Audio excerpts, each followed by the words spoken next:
You're listening to the ESO Network, your station for all things geek. Hi, I'm Joe Heath. I'm Toni Heath. And this is the Watch-A-Thon of Rassilon. I'm 30. Not yet. Well, by the time this airs. That's true. Yeah. Technically, you were 30 by the time the last episode aired. Really? Yeah. That kind of fucked me up a little bit.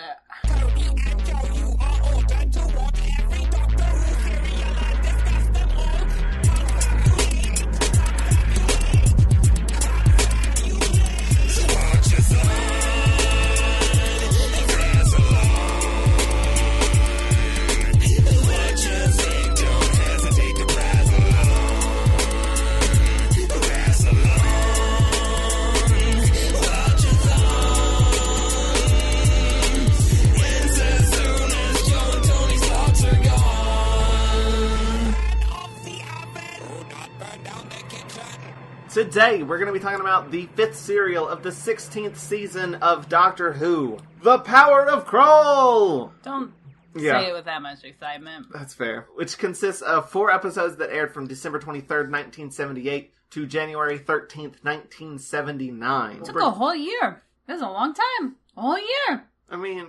A whole year!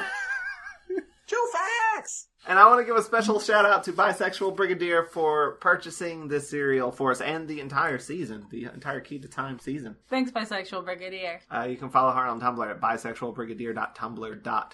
Follow her on Tumblr at mattgolden.tumblr.com. No. That's not even his Tumblr. No, it's not. I think Tony's drunk. Maybe. So is there anything? And one singular beer. By this point, if you guys listening to this, we will have already went to Atlanta, the last one. We cried. We shed some tears. No, I'm not saying anything about what happened in Atlanta. Because the last time we did that was right before we went to Birmingham. And we had a car stolen from us. You know what? You're right.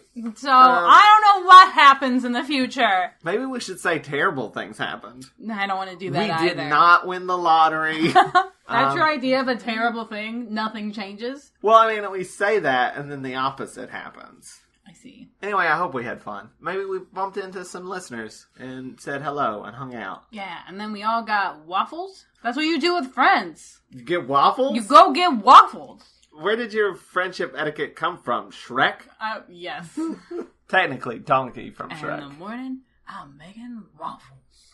Have you ever not been having a good time while in a Waffle House? No. I think this is probably the Doctor Who podcast that mentions Shrek the most. When was the last time we mentioned Shrek? I was about to say the last time we mentioned Shrek, and I was trying to remember what... I made a GIF set of... Oh, because there was something about the swamp. It's this cereal! It's the cereal. I've already queued up the GIFs and everything. It's just that this cereal is very Shrekish. But yeah, we've done Wholanta. Is there anything else we need to talk about? Hopefully some of you guys saw The Unseen World there. Please watch The Unseen World. Please. Other than that, I don't think anything's going on in our lives. No, everything's kind of like reached the point where I think maybe it's gonna start leveling out. Though this weekend was crazy. This weekend I didn't even understand anything that was happening the whole time. Explain what happened. Well, Wednesday, it doesn't mean anything because this is airing. But in a couple of days from when we're recording is my 30th birthday. And this weekend was also the first home bout of the North Georgia Roller Girls season. And so the team that Toni plays for, the roller derby team. This is going to be my second bout, but like the first home bout. And so it was like the first one we were putting on as a team. And like the first one was 5 hours away. Just god awful far. But this was like the first one that people I knew would be going to. And so my parents were going to come out and see it. Yeah, they were coming down from St. Louis to Chattanooga. Well, the game was in Dalton, but yeah. But yeah, they were going to come down for the weekend and do stuff for my birthday, and that was really cool. And so Friday, I took a half day, and I met them for lunch, and I see my parents, and I'm hugging my parents, and I'm looking behind them, and there's my friend Annie from high school, and I'm staring, I'm like, that person looks so much like Annie. Why does that person look so much like Annie? And I'm making, like, the dumbest, most fucking confused face at her for, like, a minute. And it's not until she starts laughing that I'm like, it is Annie! Why is Annie here? So I just look at Annie and I go, what the fuck? Which is the first thing that I said to her instead of like, so happy you're here. I just very accusingly said, what the fuck? What are you doing here? She was there, my cousin Dan and his boyfriend. No, are they married? Husband, Juan. Now I'm like really uncertain. Wait, did you see them at the hotel? Yeah, I didn't go to the hotel. We went to Foodworks. Oh, I didn't realize they were with you. Yeah, and so they were there. That's what I said. I was like, oh, that's a nice surprise. Like, they brought more people than I thought. Like, I guess Mom probably asked to see if anyone wanted to come down and watch the bout. That's really cool. So then my mom was like, I really want to go skating on Friday because I want to do something fun. And I was like, okay. So we go to the roller rink and, like, my whole family's there. My sister, my brother. I shouldn't say my whole family because my sister Gina couldn't make it. But, yeah, a couple of the people from Derby, a couple other friends. Your nephew? My nephew, my little baby nephew, he's so small. And so everyone was over, and then everyone came over to my house and sat out on my porch, and we had a really good time. Everybody gifted me for my birthday, chairs. Yeah, little folding chairs, because we didn't have enough. We didn't have enough to, like, actually host everybody, and so everyone's like, guess what? Happy birthday! And now we have, like, I don't know, 4 folding chairs, which is amazing. Fabulous present. It was so hard for me, because I knew about all of this. I helped organize this sort of surprise party and got, like, people that were nearby to come. But I had to be, like, so secretive about it. Also, Tony's parents bought the Derby tickets from Toni, but they had to buy the rest of the tickets through me for you. Because there was also a contest for who sold the most tickets. There's a contest and you get free dues. And so I was like, I don't know anybody. I'm not going to win. I'm like, I'm going to sell 2 to my parents. And that's probably going to be it. And I ended up selling... the most. Well, I was going to say, I ended up selling myself 6, 7, 8. And then, like, Mom bought some for, like, everybody else she brought out with her. And so... all that included, I, like, had the most. Which is going to be disappointing next bout when I'm like, none of those people are coming back. My team's going to be like, oh. I'd tell you got my parents and you got Wanda and her family. Yeah, they seem to have a really good time. My cousin Wanda came out. Hey, thanks, Wanda and Beverly. Yeah. I posted a thing on Facebook that was like, please buy tickets from me. No one's gonna come to this thing. And she was like, hang on. I'm gonna go talk to some people. And, like, the next day she was like, all right, I've rounded up a group of people. I need, like, 8 tickets. And I was like, thank you, I'm crying. And how did the bout go? The bout went really well. Okay, I mean, I think we got, like, 54 points, and the other team got, like, 350 points. Oh, sorry. No. You got 109 109. points. You broke the century mark. So our team is like a brand new team. We've only been operating for a year. So when I say we got 109 points and the other team got like 350, at the end of the bout, my team was like, yeah! First of all, we didn't die. Your first bout, you only got like 50-something points, so you've doubled. We put a lot more points on the board this time. And at the beginning of the game, we played somewhat better defense. Somewhat. But part of it is that there's only 4 of us on the team who are the team and, like, everybody else is subs. Right. And so, like, you're playing with teams who all practice together and they have strategies and we kind of get there and, like, the subs are like, how do you play? And we're all like, we don't know yet. So, yeah, we got beat really bad, but we were all really proud of how we did. I was very proud of you. Your family got to see you play? Yeah, and I was kind of like, oh man, they're gonna come watch me play, and like, I'm not very good yet. Now your brother wants to, like, join in? Like, find a local team to be a part of? My dad, he was the only person who came up, like, to the bench while the game was going on, or, like, during halftime, and he was like, this is cool, Toni. Yeah. Good weekend. And the other team was the Smoky Mountain Roller Girls. They were so sweet, and I loved them. There was one jam where every other person on my team, I think including the jammer, got sent to the penalty box. And I was the only person on my team, I was the only person still on the track. And literally the other team was like, this is the worst. It sucks so bad. We're sorry. We won't hit you. We promise. And I'm like, they were just so nice. Like, don't worry about it. Don't stress out. Like, as we were playing the game, they were saying this. So, like, it was a really, really cool team to play against. And that does not mean that they, win easy on us by any means. It was still a pretty hard game. That one jammer jumped the apex Oh my god, she was amazing! There was one point where she got on the outside that we were, like, walling up and we're like, okay, we've got this, and we're talking to each other and we're talking about where she is, and, like, that was all we had time to do, and she had already jumped past us, and we all, like, looked up and went, well? For those of you who don't know, jumping the apex means, it's a circle, the track is, she would jump the corner. It's like a tricky thing to. It's a corner. scary thing to do because if you don't land it, like you can, the way you fall could be dangerous. But not only that, like you can like land out of bounds. Out of bounds, and then have to go all the way back. And she was amazing. She did it like, I don't know, 9 or 10 times. Like it was nothing too. Yeah. It was cool. There was a point where she did it like right by our bench, and I was like, yeah! And my team kind of looked at me, and I was like, I don't know, man, that was cool. I got excited. Yeah, it was a good weekend. I had a lot of fun. You had a lot of fun. I had so much fun. So let's switch gears now. All right. And talk about something that's a lot less fun. I know, we could just keep talking about like my birthday and roller derby because it's a lot. Oh, we also saw Avengers? It's a lot more interesting. Do you want to do a podcast about Avengers? Avengers Endgame. It was really good. No, we shouldn't. We shouldn't do any spoilers. Spoilers. It was good. Spoilers. We want to talk about it a lot more than we want to talk about this episode. I was surprised they actually did the Ant-Man ass thing. Right? It just exploded it. But you kind of wonder, like, was that always the plan? Or did they change it? Due to everybody talking about it? Yeah. I don't know. But it was, like, surprisingly emotional, too. Like, I cried a little? I don't know how they managed to pull it off, but, like, they really did. This bit's going nowhere. I don't have anything else to contribute to it. Do you? No. Let's talk about... I'm just stalling for time. Come on now. All right. Let's talk about the Power of Kroll. Is that a more effective way to say the title? Better way to say the title? Yeah, that's about the speed it should be. Power of Kroll. Power of Kroll. We're going to talk about the Power of Kroll. All right, episode 1, which I have 2 titles for. Swamp Things. Oh, okay. And The Call of Kroll. Those are both pretty good. Thanks.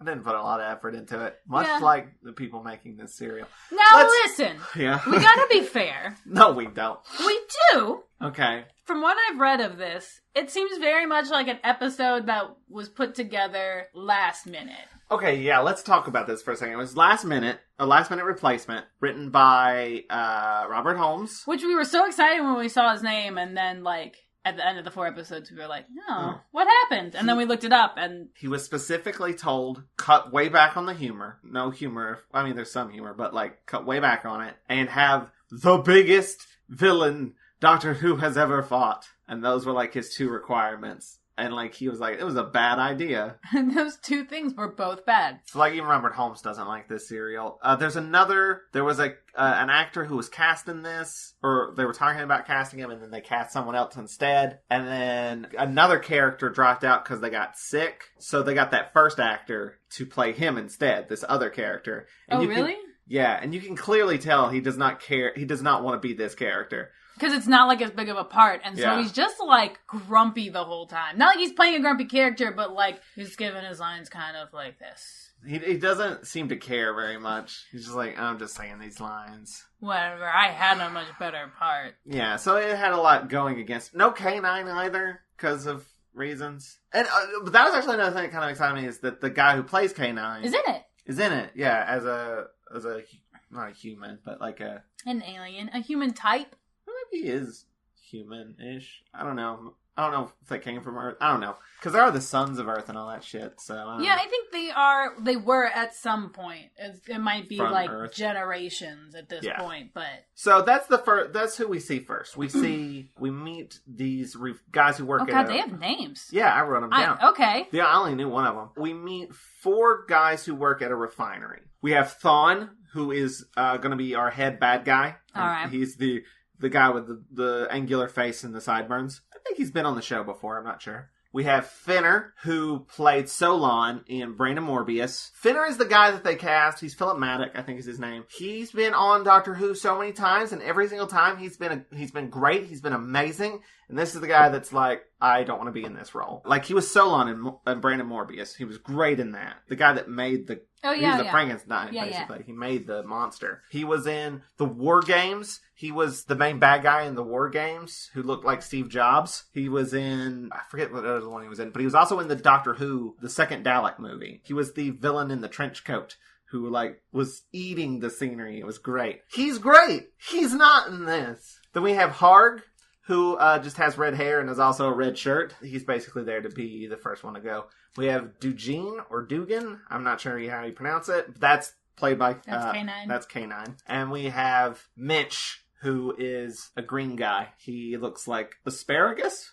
or broccoli. What would you say? Not broccoli, because he doesn't have a big fluffy head. He's their servant. You're talking about he's one of the Jolly Green Giants. Yeah, he looks like an asparagus spear. No, he looks like a key mascot. To be fair, green beans. It's green beans. To be fair, though, he's wearing the suits like they're wearing, the like silver suits. Because we'll see more of them, and they're like more like tribal attire, I suppose. But he's a servant for them. Guess what, guys? They never explain his story. About racism. Like, why is he over there? Because they don't treat them like people, and they make them servants. It's rude. Do you need more explanation than that? Do you ever watch, like, a movie set in the past, and they're like, why do they have that guy as a servant? They never explain why he's working for them. I just feel like they wouldn't. It's called slavery, Toni. Fuck. What's that that one comedian who gets all the juice, and he's just so excited about the juice that he forgot about racism for a minute? Oh, that was Hannibal Buress. I just forgot about racism for a minute. You forgot about racism. When I do it, it's called privilege. So anyway, these are the refinery guys and their servant. They work in a refinery and look at scanners a lot. That's 90% of this fucking serial is them staring at scanners and going, oh, it's doing a thing. And then they expositionize and it's boring. Thawne is worried that the Sons of Earth, which is like this protest group, I suppose. They don't want people coming into planets and just fucking with the life that lives there just so that they can get minerals and shit. So they think, they found out that there is somebody coming to the planet whose name is, he's a gun runner named Ramdut, and they think that the Sons of Earth have hired him to give the Swampies weapons for a revolt. I hate it in sci-fi when somebody says something and you just know that it's a slur.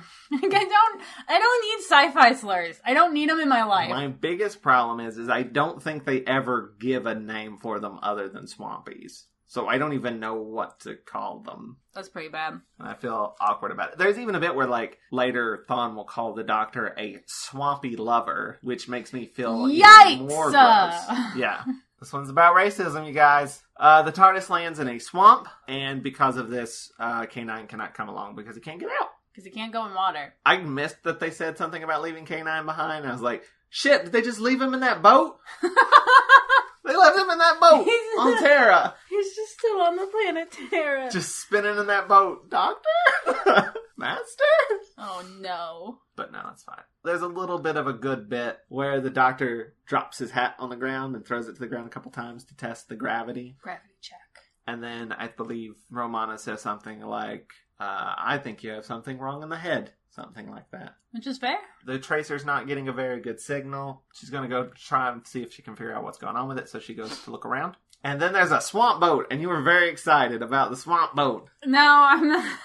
I'm laughing because I saw your notes that says bus driver music plays. Well, it's not bus driver. Bus driver. I don't even, what's the name of that song? Yeah.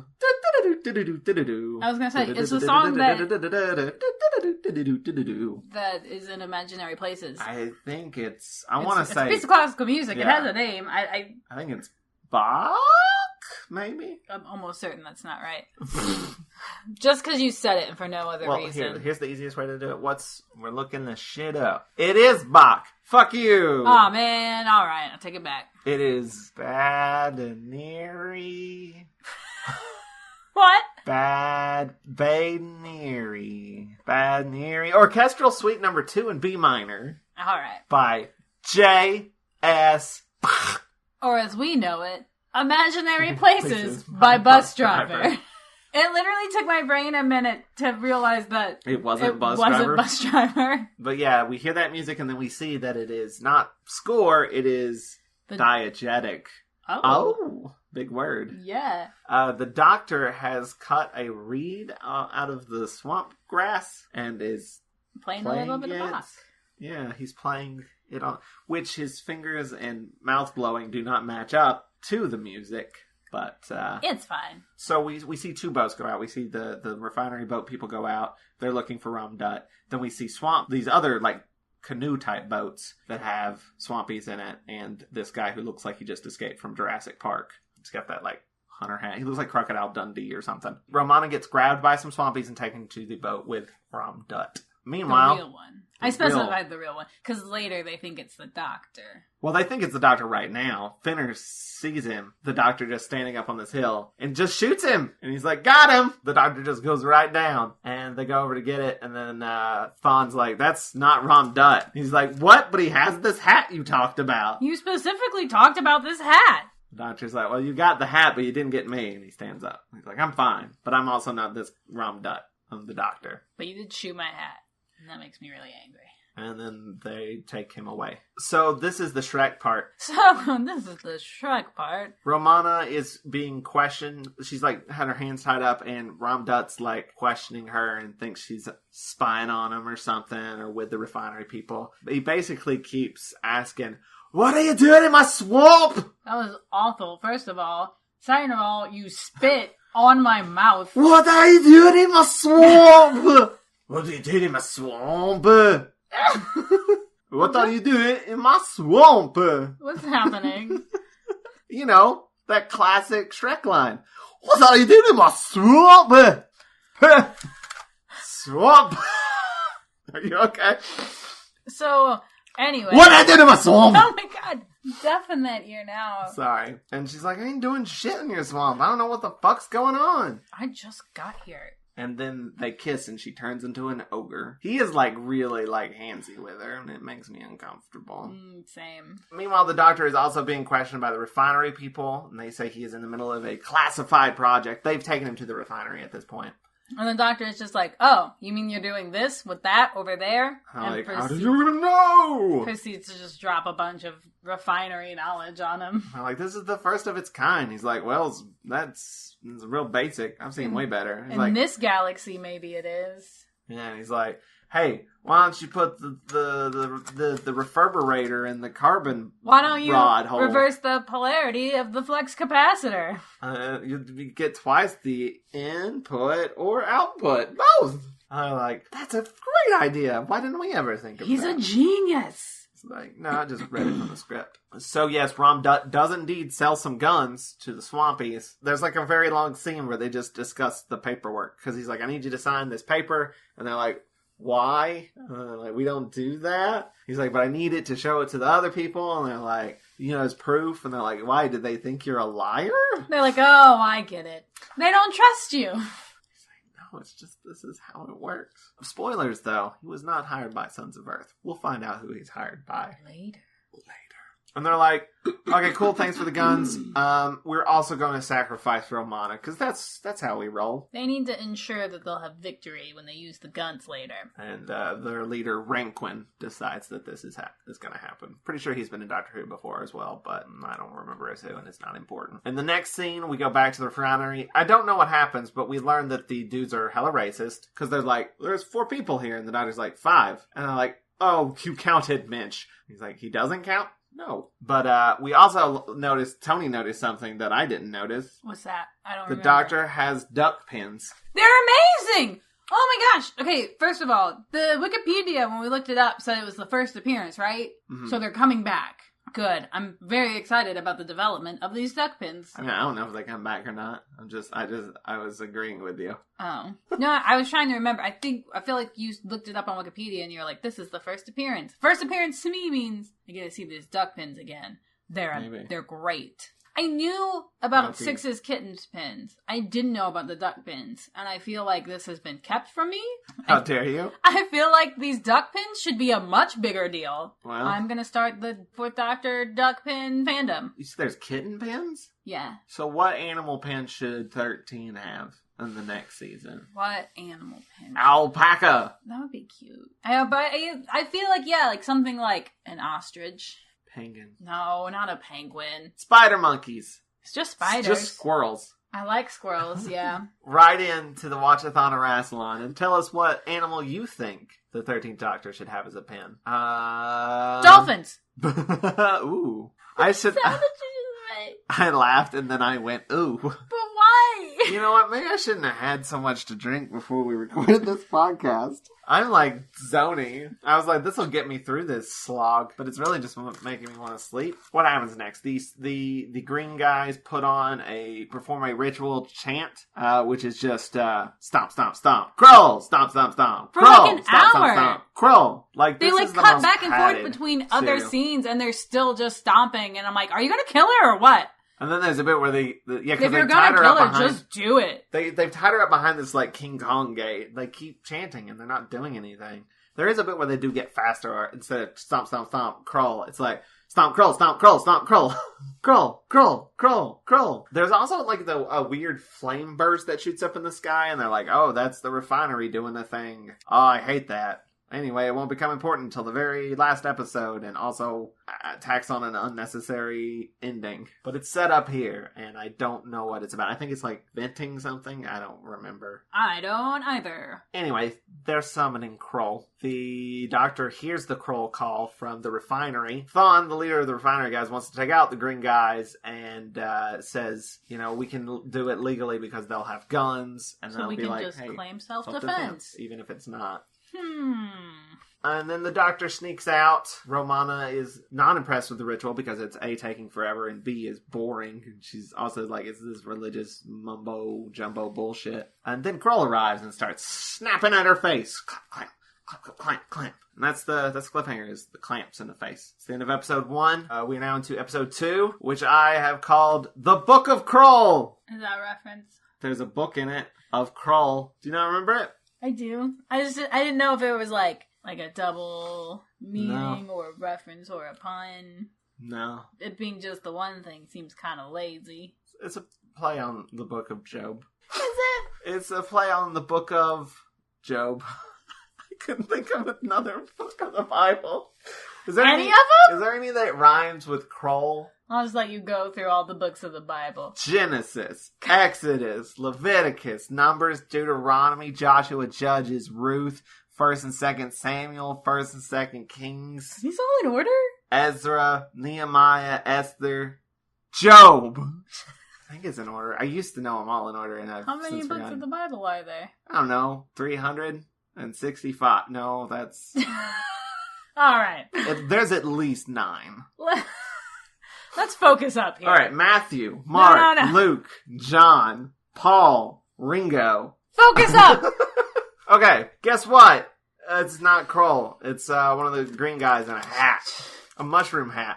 Also, fun fact, this character's name is Scart. Disgusting. Scart sounds like something you accidentally do in your pants. Scart. Gross. The doctor knocks him out and frees Romana, and he throws a knife at them really poorly and then runs away. Scart does. Like, it's really bad. Most scarts are. Nobody ever scarts on purpose. Then the scanner picks up some weird bagel readings. I don't know what he was saying. I don't know either because I also could only hear the word bagel. There's something big in the bagel area. Every time I was like, bagels? Bagels. Yeah, and it's a big bagel, apparently. It's huge. It's just a huge bagel. I think it's the Bay something area, maybe. I don't know. This is so much filler. Okay, so... Just like an example is you have a note that says, Romana lost the tracer, but the doctor found it. That was a whole scene. Yeah. It was Romana being like, oh no. I dropped the tracer when she dropped the tracer when she was caught by the Swampies, and then the doctor found it on his way there. So... But like a whole who gives a scene shit? that did nothing. Thank you. Then they talk about the refinery. It's producing a lot of protein for some reason. More protein than it should be able to produce. What's that about? I don't remember. I'll remember when we get to it in your notes. I don't think it's in my notes. I don't know why they're making a lot of protein. I mean, they're making it because they're making it for, like, the colonies and shit. They're making it for people to eat. That's what protein's for. Right, but there's more than there should be? Why? No. They're What? producing more than, like, the refinery should be capable of. Okay. And why is that? So people can eat it! No, how is that? Oh, how? I don't remember.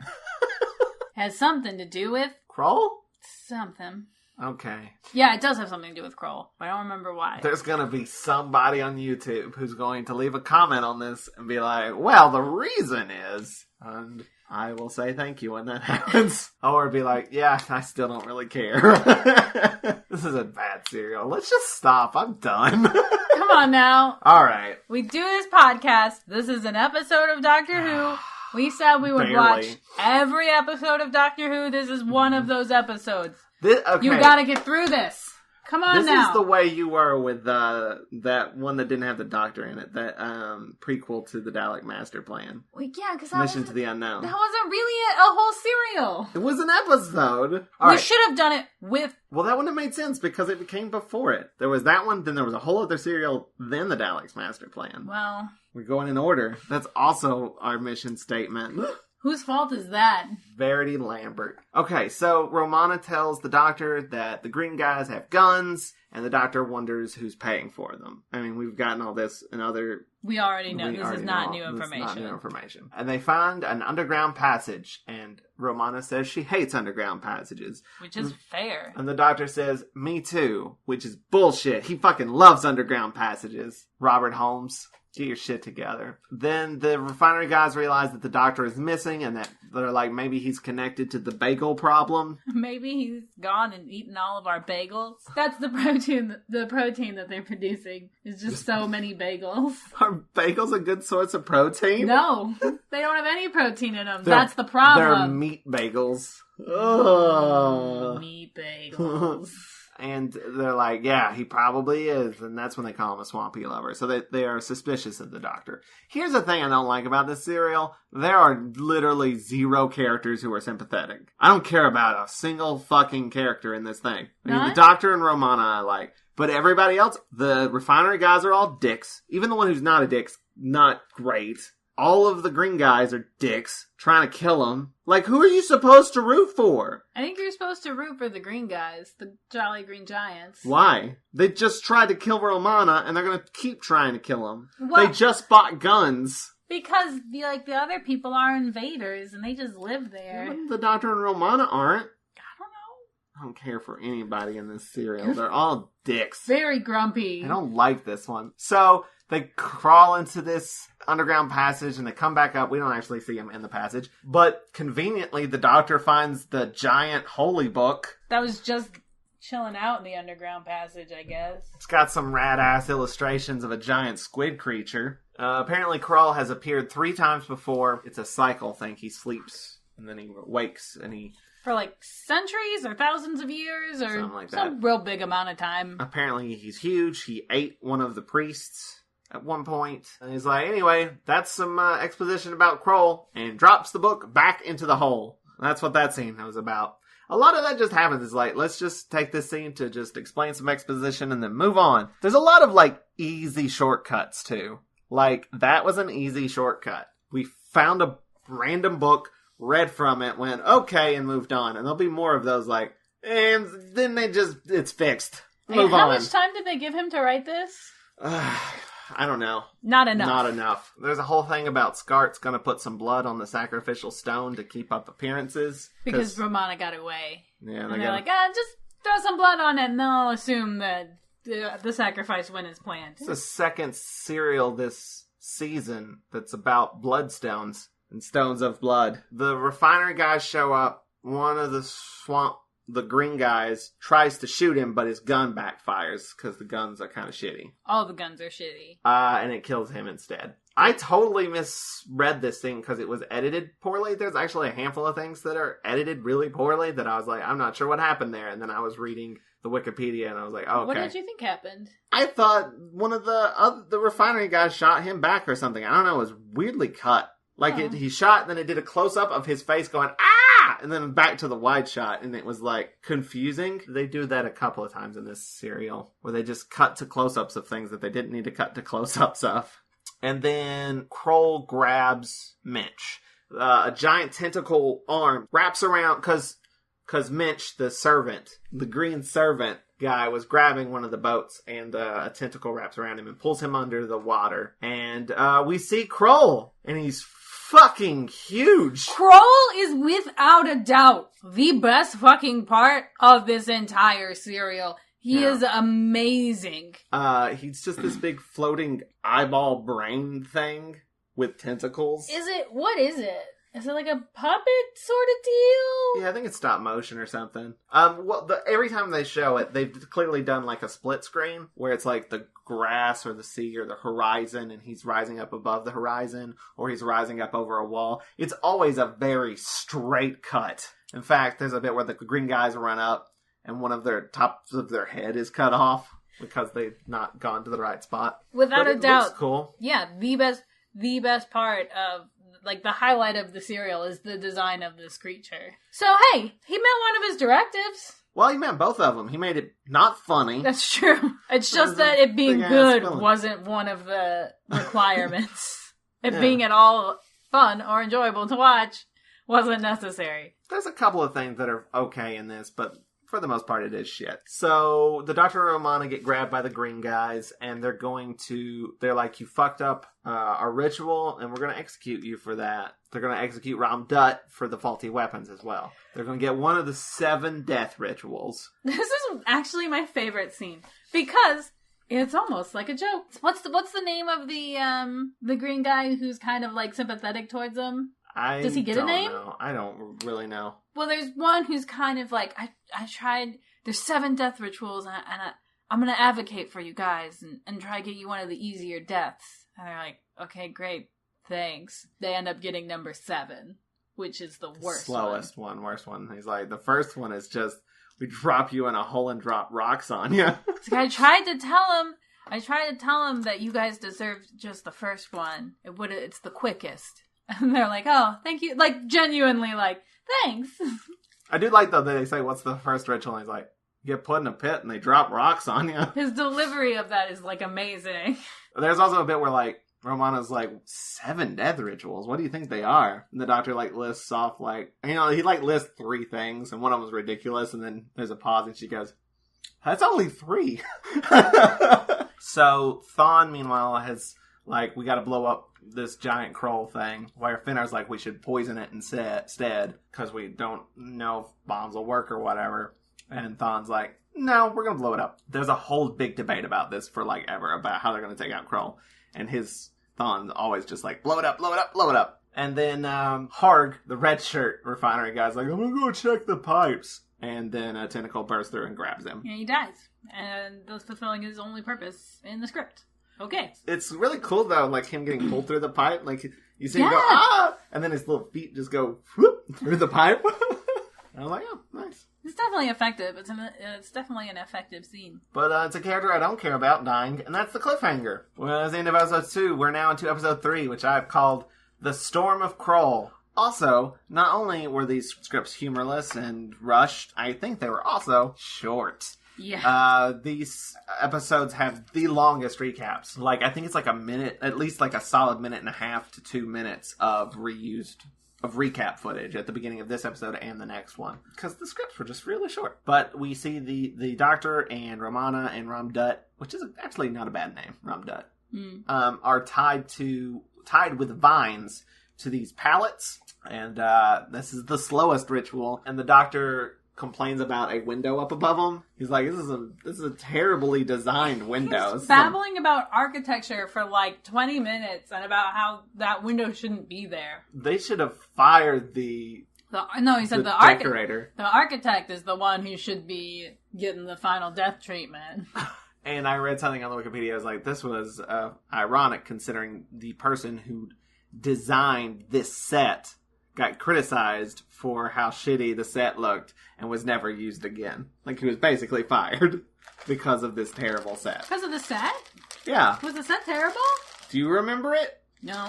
It's boring as hell. It's just like, it looks like a cave wall, and there's some torches, and there's pallets with vines on them, and there's a window above them, but that's clearly a different shot. The reason for the window is the sun dries up the vines, and then the stretches, and they like shrink up and pull them apart. You did a terrible job explaining that. The sun dries the vines that are wrapped around their arms and feet, and then that shrinks the vines and that stretches them apart. It actually looks really nice. I don't know what they're complaining about. I'd like somebody to stretch me out. Right? I just need... Do you remember...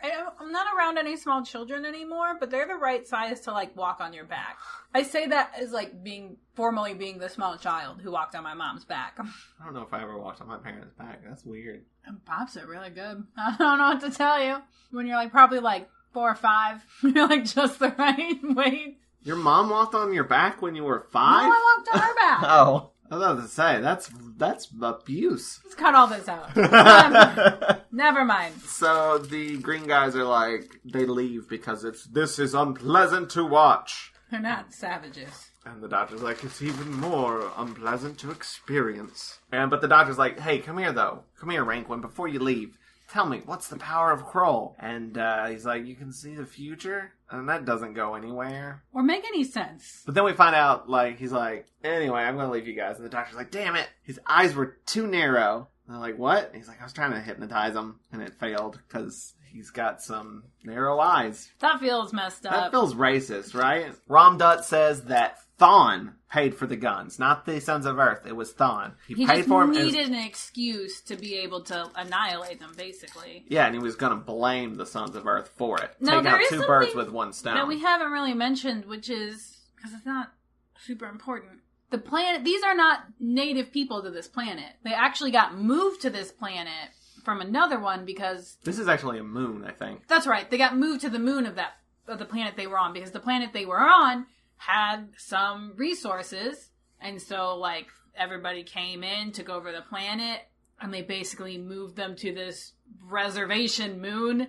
And then it turns out that the moon had good stuff on it too, so now they're trying to kick them off the moon. So like they've already been moved off of their home planet at this point. I have to say, like, the plot isn't necessarily bad. Like, Thon's plan's a solid plan. He hires this guy to give them guns so that they have an excuse to go take them out, and blames the Sons of Earth, which he has a problem with. If they can confirm that the Sons of Earth bought the guns, then that's killing 2 birds with 1 stone. That's not a bad plan. It's just that it's so boring. Also, you never see the Sons of Earth, ever. Like, having them be a part of this plot feels weird, considering they're not in it. You know what I mean? Mm-hmm. Anyway, there's an electrical storm that happens, very coincidentally, and what we need to solve this slow ritual death that we're in. Then the doctor's like, oh yeah, it's raining, this is good, and makes a noise that no human being can make.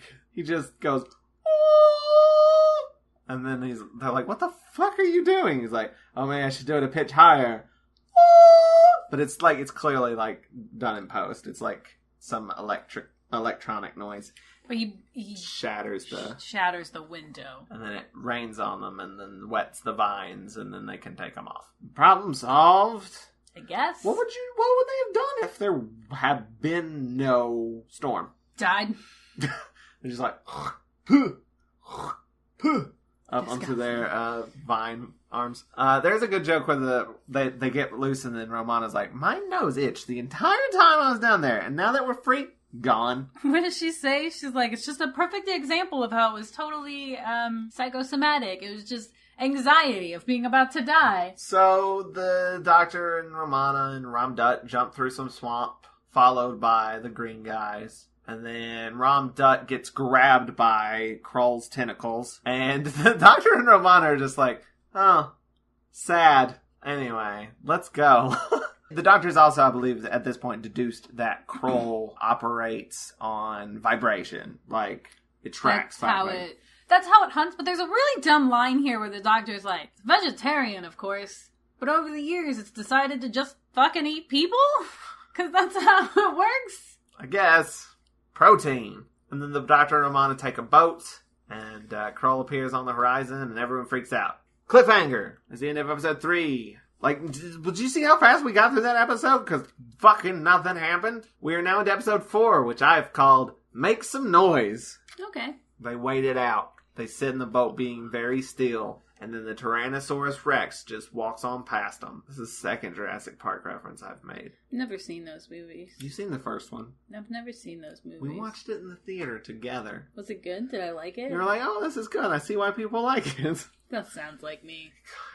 We watched it in, like, 3D, I think. There was dinosaurs in it, right? Yep. And a Jeep, I think. Yep. and a kid getting electrocuted by a fence. And at some point And then he there goes, was both dinosaurs and a Jeep at the same time. Jeff Goldblum. I remember Jeff that. Goldblum. And also, woman inherits the earth. Yeah.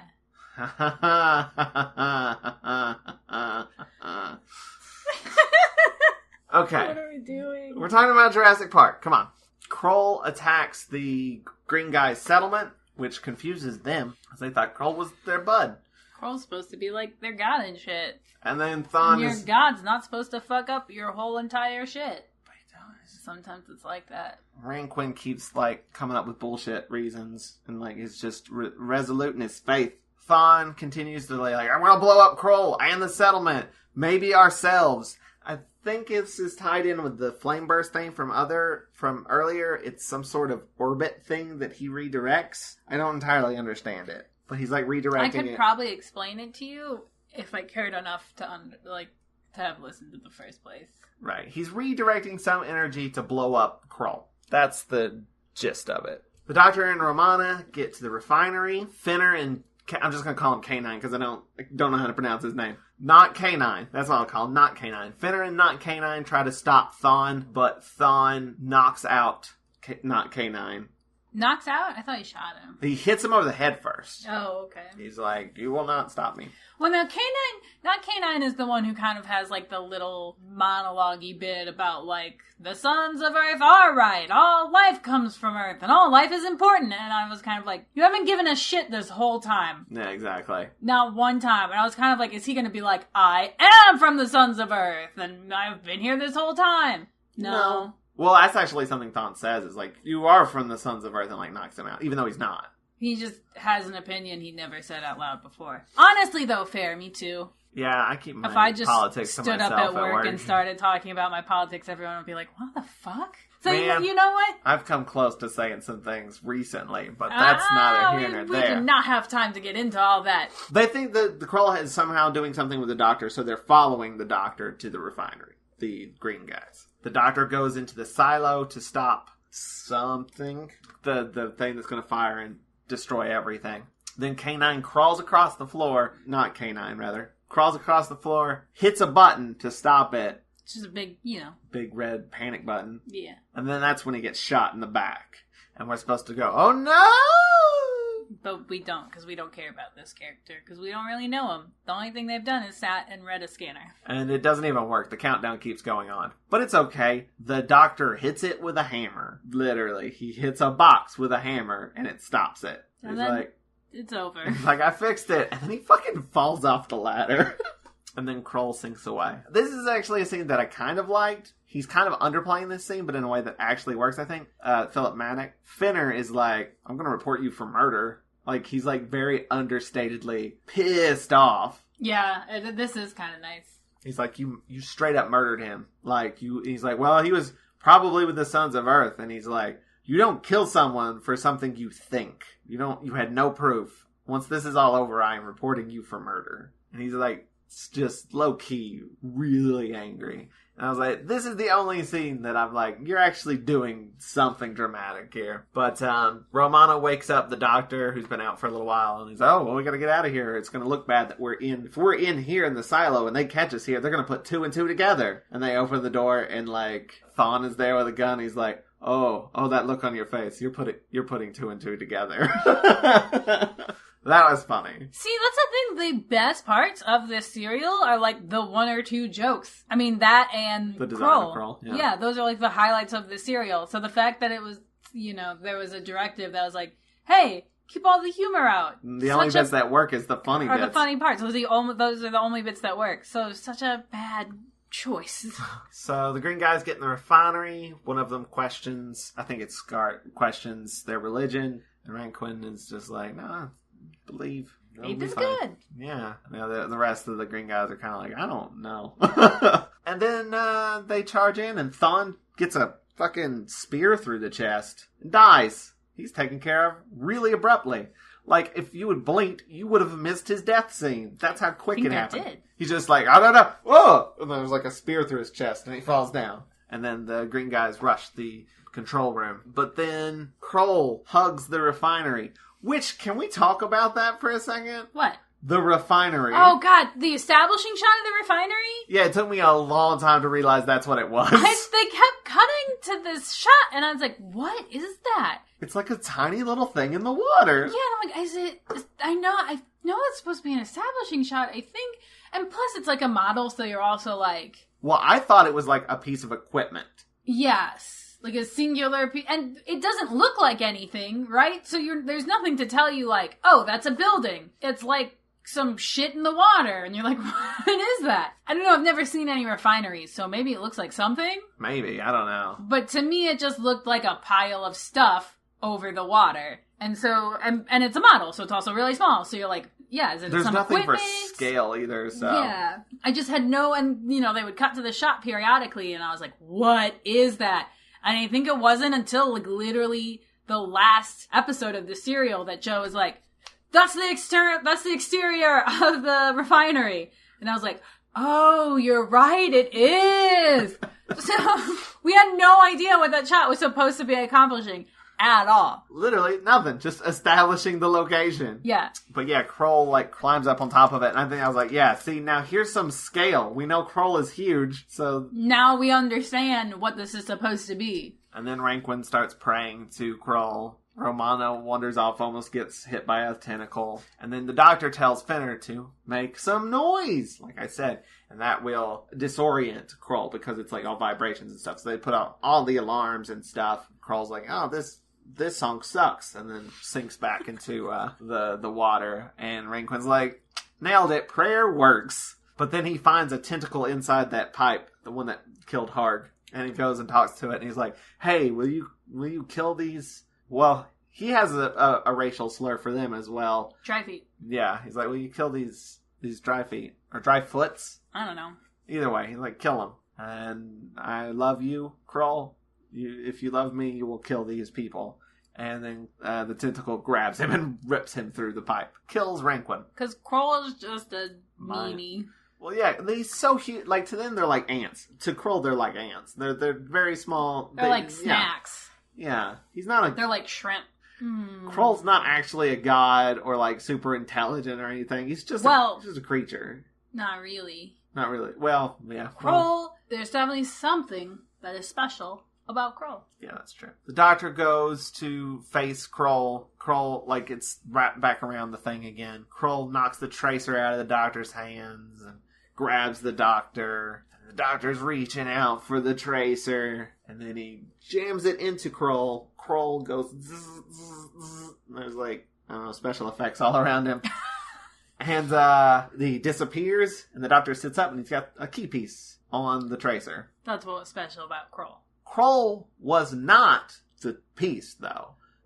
He was like... just, it augmented. It made him huge. Yeah. Because when he ate that priest, the priest had the piece. And so... The priest had the piece. The priest had the piece, and when the Kroll ate the priest, it ate the piece, and it made Kroll huge. It had even bigger, time key powers. Yeah. That's what it was called. It was called like they called it the Seal of Kroll or something like that. Yeah. And he ate the Seal of Kroll. That's why when the doctor was like, did the Seal of Kroll let you see like the future or whatever? Did it give you time powers? Because it's a key to time. So like that was actually important, kind of. Or something. Important, but dull.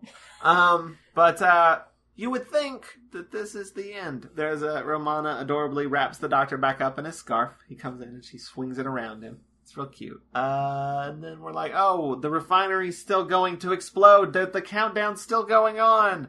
Oh no! Because of that whole fucking thing I was talking about earlier with the flame bursts and all that shit. But then the doctor stops it, so it's fine. Yeah, what gets me about it though is the doctor like pulls some like wires out from underneath. He's like, I don't know if it's going to work. And he like jams them together. But the countdown reaches 0. It stops on 0. Not on 1, on 0. Do you not know how a fucking countdown works? 0 means too late. It's done. It wasn't 0.1. It was 0. That's too late. Anyway, it bugged me. You okay? The refinery should have blown up and just wiped this cereal out of existence. You're mad that everyone didn't die a fiery death in this cereal? Yeah. So the doctor's like, Well, Fenner's like, well, what do we do now? And he's like, learn the green guy's culture, some shit. You guys get along. Bye. I'm out. I don't want to... I'm also bored of this cereal. I like that the green guys, like, sort of circle around Fenner and stare at him menacingly, and he just stands there looking bored, like, is it over yet? Can I just get my paycheck and leave? And then they look for the TARDIS. They find a tiny little squid, which used to be Kroll, and they get out. They find the TARDIS, and they're like... And then mercifully, finally... And the doctor's like, back, canine, back! Thankfully, this cereal is over. That's the end of the Kroll Show. The Kroll Show is a show that was on TV starring Nick Kroll. In what century? Like this one? Nick Kroll. He's the non-Mulaney half of Oh Hello. Oh. Anyway, that's the end of this shit show. We're going to take a quick break, and we'll be back with final thoughts. Do we have to come back? Yeah, we do. We gotta finish this. No, I'm taking a nap. We'll be back. You do final thoughts without me. Nope. We'll be right back. Do you like scary movies? Well, we do too. That's why the Spooky Dudes are talking horror movies every single week. We discuss the latest in horror news and review a different film in each episode. We'll bring you our opinions on the classics, the new stuff, and a little bit of everything in between. So if you enjoy horror movies and lighthearted fun discussions, check us out, the Spooky Dudes podcast, right here on the ESO Podcast Network. And we're back. Tony, do you know what time it is? If you want to be done with this, you got to do it. Do you know what time it is? I can't see the clock. No, but you know what time it is. What time is it? You're right. I know that it's 8:52. Oh, God. I did not need the clock to tell you that it was 8:52. I want to be out. I want to be out of this. Please, what time is it? You know what time it is? What time is it? Time is actually really an illusion and doesn't mean anything. What is this section of the podcast that we do? The end, I think. Before the end. Honestly, at this point, I've always been, like, way zoned out. I'm gonna strangle you with a Kroll tentacle. Tell me, what time is it? You know what they say? What? If you want something done right... Oh my God, it's time for final thoughts! You should do yourself. Final thoughts! Hey Tony, what are your final thoughts? It's time for final thoughts! I'm sorry, I hate you so much. Just tell me your final thoughts. Please. Final thoughts! I think my final thoughts are pretty apparent. You loved it. Yeah, this is my absolute favorite. I always think about the time that Andrew said that, like, it sounds like we do that all the time on the podcast. Yeah, I'm not the biggest fan. This whole serial was clearly very rushed. I think it's a testament to, first drafts and how sometimes things need a rewrite. There's obviously really good ideas here, and they just didn't have time to work them into something really strong. The design of Kroll is really great. It's a shame that it's not attached to a better story. There's stuff that I guess they were trying to talk about race and stuff, but it's just honestly kind of sloppy, and yeah, the story is very fillery. The highlights of this serial are all the small moments of humor that we get. Oh, we didn't even mention one of them. What's that? Where she's being attacked by Kroll, the guy in the hat. The doctor takes the hat off, and then she's like, oh, it looked really convincing. He's like, yeah, mate, you were just looking at it head on. Like, it felt like a direct comment on the cheap, shitty costumes. Another bad thing. None of the characters were in any way memorable or, do they care about them? So, yeah, let your writers have time for rewrites. I mean, I have been in a crunch, so I totally get that when you're like, oh God, we gotta put something out, and then the episode that goes out isn't your best work, but it's fine because it aired. I've experienced that probably, so I get it, but it's not my favorite. I agree. There was a lot that I was excited about when we started it. It's a Robert Holmes. I don't know, I was kind of excited to see John Leeson play someone who's not K9, even though maybe John Leeson's kind of a dick in real life, I'm not sure. I have heard that, but I don't remember from who. I saw it on Tumblr, so I don't know. Either way, it could have been an interesting little, oh look, it's K9 as another character. But it was so by the numbers. It was just like It was a first draft. That's all it was. It was a first draft that was specifically written to be less humorous, and I think that was a bad idea. And it sucks because this season has been so good so far. Like, I've enjoyed all the serials up until this point, and then this one was just ugh. Like, it wasn't even that it was just okay. It was bad. It was bad. Like, this is probably the worst Fourth Doctor serial. I don't know if it's necessarily the worst serial. I'd have to think about it. It's definitely the worst of this season. Well, this season's been good. I think it's probably the worst of the Fourth Doctor. Damn, okay. Well, can you think of a worse one? No, but I also couldn't name specific episodes because that's not who I am. So it's not even, I don't know, it's not that it's like offensively bad. It's just that it's really dull and boring. Like you said, by the numbers. So there's nothing that you're getting that's engaging you in any way. I've seen some part of this serial in every other serial. Like, even you have Philip Maddock, who's amazing. He's just there. Just there. Anyway, sorry. Sorry you guys had to listen to this. I guess that's it. Anything else we need to talk about before we go? No, I'm gonna go lay down on the floor now. You have any plugs? Unseen World? Watch it? Please watch The Unseen World. That's good, yo. Follow us at See Unseen World on everything. If you like this episode, you can check out more on Watch-A-Rassilon.com, and be sure to rate and comment on our iTunes. It does magic iTunes stuff. And Toni's on the floor, so she can't explain that. So it's just magic iTunes stuff. It helps us get recognized by iTunes superiors who will shower us with free chocolate. And it helps us be seen.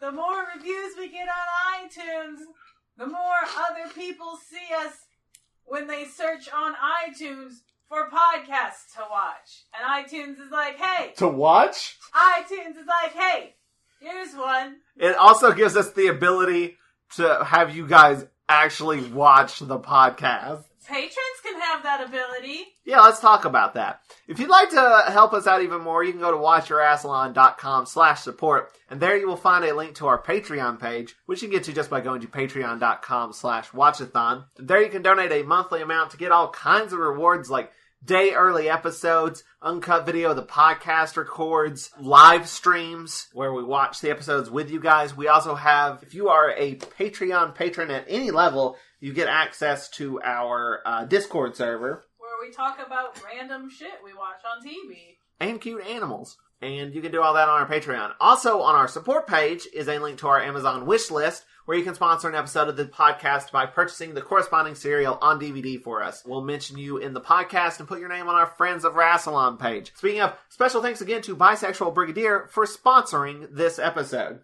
Hey, thanks, Bisexual Brigadier. You can follow her on Tumblr at bisexualbrigadier.tumblr.com. I want to give another special shout out to Vincent E.L. for providing us with our theme song. Thanks, Vince. You can check out more of their stuff at swinglish.nu. And tune in next time when we talk about something we've already talked about. The Macro Terror. Our next episode will be our Hulanta episode. And then we'll be back to wrap up this. We haven't talked about the animation yet. Yeah, that's what we're going to be doing at Hulanta. Is talking about the Macro Terror animation. We're going to watch it there. And hopefully some of you guys will watch it with us. And then we will talk about it on the podcast with a whole bunch of guests. I don't even know who all's going to be on it yet. And then we'll be back after that to wrap up this fucking Key to Time season. We'll be back with the last of the Key to Times, the Armageddon Factor. Should I explain why I'm on the floor? You're tired. You died. I did. Well, I said that I did a roller derby bout the day before, and like I'm so sore all over, and sitting on like a shitty office chair has destroyed me. Oh, I just thought it was Kroll. I mean, yeah. Talking about Kroll. Those two things combined, like by the time we got to the end, I was like, I gotta pop my back. I gotta get myself a small child. But that's probably not a thing I should record myself saying out of context. I've got it forever now. But that's it. Thanks for listening.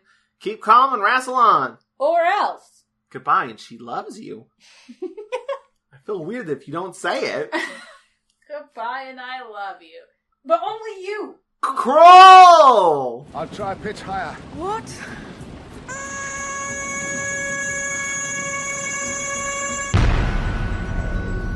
This has been a broadcast of the ESO Network. Be part of the crew and help support our shows by donating to our ESO Patreon or by shopping through Amazon.com or the TeePublic Store, which can all be found at www.esonetwork.com. The ESO Network, your station for all things geek.